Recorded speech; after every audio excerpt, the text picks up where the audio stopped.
welcome to the Capture Your Confidence podcast. We are talking about morning routines that help you build your confidence today. You know, Stephanie and I are no strangers to a morning routine, and they are always evolving and changing for us. And we'd love to keep having this conversation because we love to be an example of what it looks like to continually change that routine in order to make sure that it works well for you. Yes. And you're going to be listening to this when it is cold, and we are recording this when it's cold. And that, I think, brings about a shift in the routine. For sure. Anytime the seasons change, I sort of notice myself instinctually having to change the way that I'm showing up in my routine. And specifically movement is a huge part of that. You know, we talk a lot about incorporating movement into some sort of routine. So talk to me about where you are with your current movement component of your routine. Yes. So because it is so cold outside, I have not been walking outside first thing in the morning. I have been trying to go a little bit later in the day when there's a glimmer of sunshine. But there's a big difference between walking outside when it's 18 degrees in the morning versus it's 33 degrees in the afternoon. Yeah, a huge difference. So I have been moving my movement inside, and I've been going to the gym in the mornings. So we have a girlfriend who literally, it doesn't matter if it's -2, the girl is out there in her puffer winter coat, walking 5 miles a day. And I'm like, love and light to you. That will not be me. So when you go to the gym, are you feeling happy about the transition? It still feels like it's giving you what you need? Yes, it is. But here's the thing. It's clunky, which I think anytime you're changing your morning routine, it's clunky because I'm not fully certain how long it's going to take me. I'm not fully certain what time I need to wake up or leave, or am I making my kids' lunches before or after? So I'm still working out some of the kinks, which I think is an important thing to highlight because it's not going to be smooth from the get-go. But I am finding it fulfilling. Yeah. And I think you bring up a really good point. You know, it's easy to make excuses and just not do something whenever it feels clunky. Yeah. Or, you just gave me 3 examples of things that you have to figure out in order to pull it off. Yeah. And so I think a lot of people say, I want to be the kind of person who goes to the gym in the morning, but all of these other things are in the way. And so instead of keeping that allowing that to keep you from trying, figuring out a trial period where you do just accept the fact that it's not going to go as gracefully as you want it to go. Yes. And I think I'm at the point where I recognize life is clunky. It's just clunky. Right? When's the last day you woke up and you're like, that was totally great. Everything about it was perfect. So it's it's going to be clunky. Time is moving anyway. Yeah. You may as well give it a shot and see what happens. For sure. So, you're moving. Is there any other component to your morning routine where you're like, yep, it always appears, no matter even if the way that I do it changes, but yes. So there's definitely some component of getting organized for the evening because we are in a lot of activities and there's just things that I want to have prepped so that I am not frazzled, especially on days when I am working at the courthouse. For sure. And you guys should know that that has to happen because Stephanie's kids are in lots of things. They are. We're busy. And so she has to prep because if she doesn't prep, no one's going to eat dinner. Yes. I've just kind of accepted the fact that in order for me to show up as the kind of mom I want to be, that requires me to plan ahead because if I don't plan ahead, I'm an absolute frazzled disaster and my children see that and they feel that. And so when I take some time to either plan dinner ahead of time or lay out their clothes or do whatever it is that I'm doing that so that in the moment they get to experience a life with me that's not literally yelling at them to rush all day long. Yeah. And I think 2 important things come out of that. One is your kids get to see you, right? Planning and having some forethought. And I actually have noticed that in my own kids, where they will say, hey, I have, they'll ask, do I have soccer this weekend?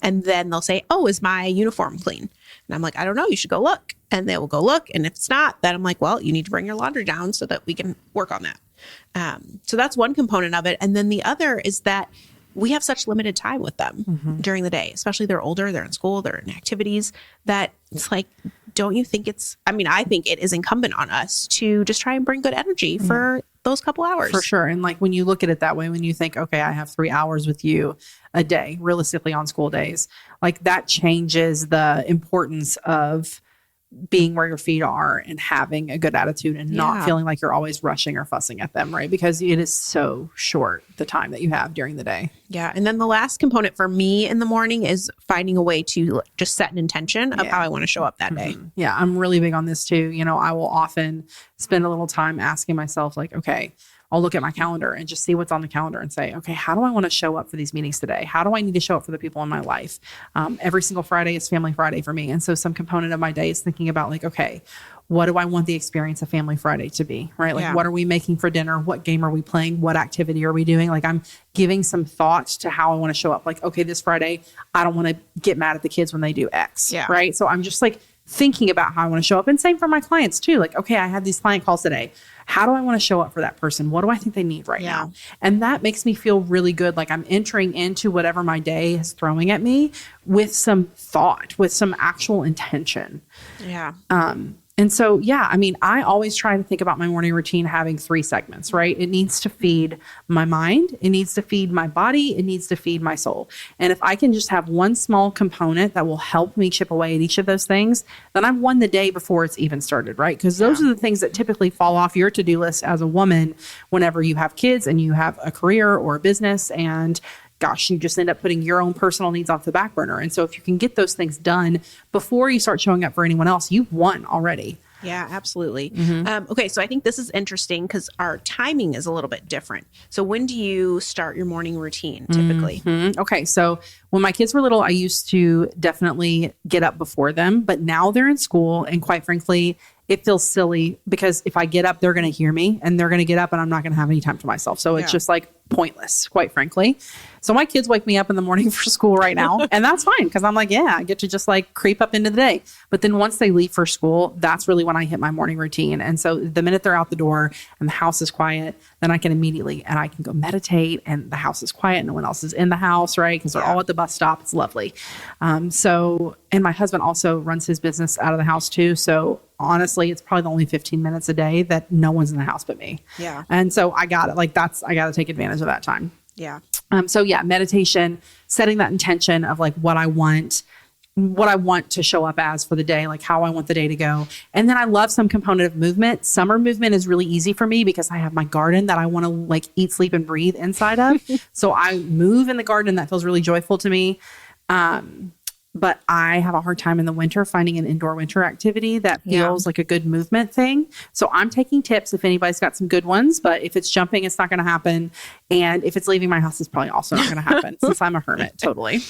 Okay. Question. How long do you give a new component of your morning routine to stick to see if it's like a keeper or a goner? Yeah. I mean, your intuition knows pretty quickly whether or not it's something you can get on board with. So the one caveat I would give you is like, if you do something and you hate it from start to finish, maybe let's not do that thing. But if there are some redeeming qualities and you're like, this is hard, or I don't enjoy all of this, but there's some like value benefit off the tail end of it, like give it some weeks. Okay. Give it a couple of weeks before you're like, I don't know if this is going to work or not. And even after you've given it a few weeks, it takes like 21 days to build a habit. And I would say even longer in some instances. So it's not going to come second nature to you quick. And you're going to have to like reinforce and give yourself some time to pull that off. Like for meditation, for me, for example, it took me a really long time to really cement the practice of meditation where it felt like something I was looking forward to, and something that I was like craving. Right. Yeah. And I think people say this a lot about exercise too. Like once they find an exercise they're obsessed with,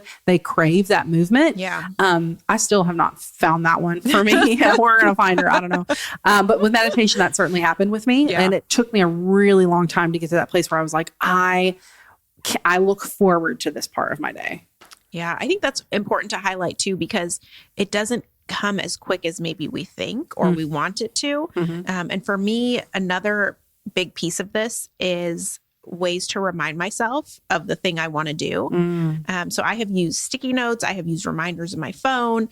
I've used a myriad of things to just help me remember, because it's not a lack of wanting it to happen. It's just we're busy and our memories aren't great. Yeah. I mean, I certainly use my calendar to my advantage to help in that way. But in a lot of instances, like if it's the first thing you're doing, if you're getting up before your kids, like you don't need a calendar to tell you when to do that. What you need is like a series of alarms, right? Yeah. So think about whatever tool you need to help reinforce it, or even for you, like sticky notes, if there's something you're trying to do throughout the day, placing that in a place where you know you're going to happen upon it and it will remind you is helpful. But for the morning, so much of this is just like rip the Band-Aid, right? Because it's like the first thing and there's so many reasons why We can't, like, we don't want to get out of bed, or we've got to do XYZ. Like, we wake up and 3 things for work are really on our mind, and we would feel so much better if we just did those things first. But then the next thing you know, business takes over, and then you just don't do any of the things you were going to do in the beginning of the day. Yeah. It's like, you know what? I got to put me first. I gotta put me first so that I can show up as my best for everybody else. Yes. And, at the end of the day, this not only benefits you, but it just plays in your confidence journey. And it helps you feel stronger in so many other areas. Listen, I will say this until the day I die. You keeping this promise to yourself that means nothing to anyone else is the most valuable thing you can do for your confidence journey. Like, you keeping the promise you made to yourself that when no one's watching, that literally impacts no one. That's the most successful use of the confidence formula there is. Yeah. I mean, that is the foundation of confidence. Yeah. Because honestly, no one else is going to do this for you. No one else is going to make the space to make this happen. Even if you have a supportive partner, they're like, hey, oh my gosh, do you want me to do XYZ so you can go do this thing? It's like, well, you still have to go and do the thing. Yeah. Right. No one's coming. Right. Isn't that? No one's coming. Says that. No one's coming. Everyone says it. I love it. Okay. So we are very interested to hear how your morning routine changes, specifically when the seasons change. So tell us that, and to give us any ideas of like indoor movement things that you're doing that you love. Yes. Okay. We'll talk to you soon. All right. Bye, y'all.